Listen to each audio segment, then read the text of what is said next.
بسم اللہ الرحمن الرحیم۔ صرف 5 منٹ کا مدرسہ قرآن و حدیث کی روشنی میں 23واں دن 23 محرم الحرام۔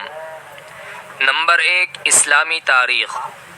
حضرت ابراہیم علیہ السلام کے اہل خانہ۔ اللہ تعالیٰ نے حضرت ابراہیم علیہ السلام کے اہل و عیال میں خوب برکتیں اور رحمتیں نازل فرمائی تھیں۔ ان کو اولاد بھی ایسی ملی جو انبیاء کی مورث اعلیٰ بنی۔ انہوں نے 3 شادیاں کی تھیں۔ پہلی بیوی کا نام سارہ ہے جو آپ ہی کے خاندان سے تھیں۔ ان سے حضرت اسحاق علیہ السلام جیسے پیغمبر پیدا ہوئے، جن کی نسل سے تقریباً 3500 انبیاء پیدا ہوئے۔ ان کی دوسری بیوی کا نام ہاجرہ ہے جو شاہ مصر کی بیٹی تھیں۔ بادشاہ نے ہجرت کے دوران انہیں حضرت ابراہیم علیہ السلام کی زوجیت میں دیا تھا۔ ان سے حضرت اسماعیل علیہ السلام کی پیدائش ہوئی جو جلیل القدر نبی ہونے کے ساتھ سید الانبیاء محمد مصطفیٰ صلی اللہ علیہ وسلم کے جد اعلیٰ بھی ہیں۔ تیسری بیوی کا نام قطورہ بتایا جاتا ہے۔ ان سے حضرت ابراہیم علیہ السلام نے حضرت سارہ کی وفات کے بعد عقد فرمایا تھا۔ ان سے کل 6 اولاد ہوئیں۔ ان کی نسل اور خاندان کو بنو قطورہ کہا جاتا ہے۔ نمبر 2، اللہ کی قدرت۔ ہوا۔ اللہ تعالیٰ نے ہمارے لیے ہوا بنائی۔ ہوا ہی کے ذریعے ہم سانس لیتے ہیں اور ایک دوسرے کی آواز سنتے اور بات کرتے ہیں۔ اس کے کم زیادہ چلنے سے موسم بنتے اور بگڑتے ہیں۔ زمین سے 3.5 میل کی اونچائی کے بعد ہوا کی رفتار ہلکی ہو جاتی ہے اور 500 میل کی بلندی پر کسی جاندار کا زندہ رہنا ممکن نہیں۔ اگر زمین پر چند منٹ کے لیے ہوا بند کر دی جائے تو ساری مخلوق ہلاک ہو جائے۔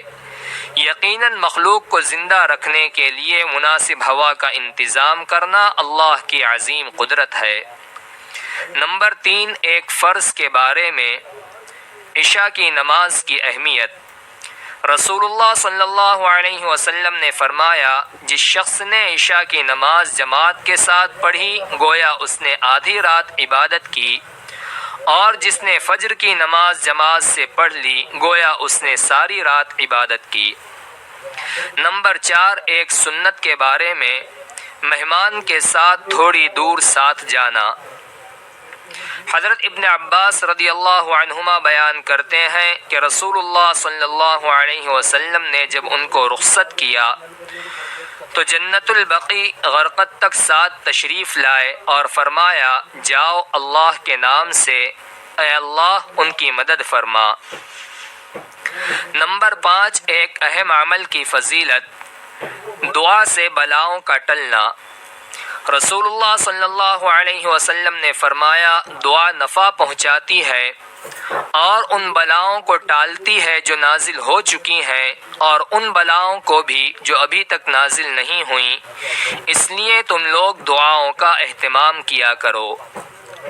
نمبر 6، ایک گناہ کے بارے میں۔ قرآن میں اپنی رائے کو دخل دینا۔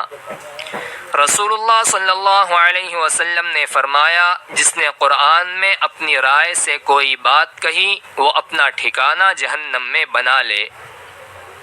نمبر 7، دنیا کے بارے میں۔ دنیا آخرت کے مقابلے میں۔ رسول اللہ صلی اللہ علیہ وسلم نے فرمایا، اللہ کی قسم دنیا آخرت کے مقابلے میں اتنی سی ہے کہ تم میں سے کوئی اپنی انگلی سمندر میں ڈالے پھر نکالے اور دیکھے کہ اس انگلی پر کتنا پانی لگا ہے۔ نمبر 8، آخرت کے بارے میں۔ اہل جنت کے لیے حوریں۔ قرآن میں اللہ تعالیٰ فرماتا ہے، ان اہل جنت کے پاس نیچی نگاہ رکھنے والی بڑی بڑی آنکھوں والی حوریں ہوں گی۔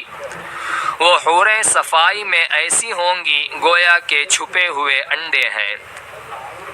نمبر 9، طب نبوی سے علاج۔ رائی کے فوائد۔ رسول اللہ صلی اللہ علیہ وسلم نے فرمایا، تم لوگ رائی کو استعمال کیا کرو کیونکہ اس میں اللہ تعالیٰ نے ہر بیماری سے شفا رکھی ہے۔ فائدہ: رائی کا تیل بالوں میں مضبوطی پیدا کرتا ہے، سفید ہونے سے روکتا ہے اور جلد میں نرمی پیدا کرتا ہے۔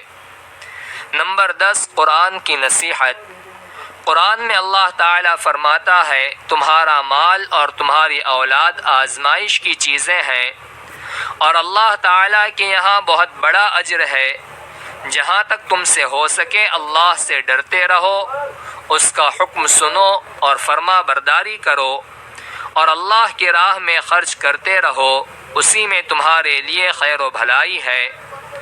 اور جو شخص نفس کی کنجوسی سے بچا لیا گیا، وہی لوگ کامیاب ہونے والے ہیں۔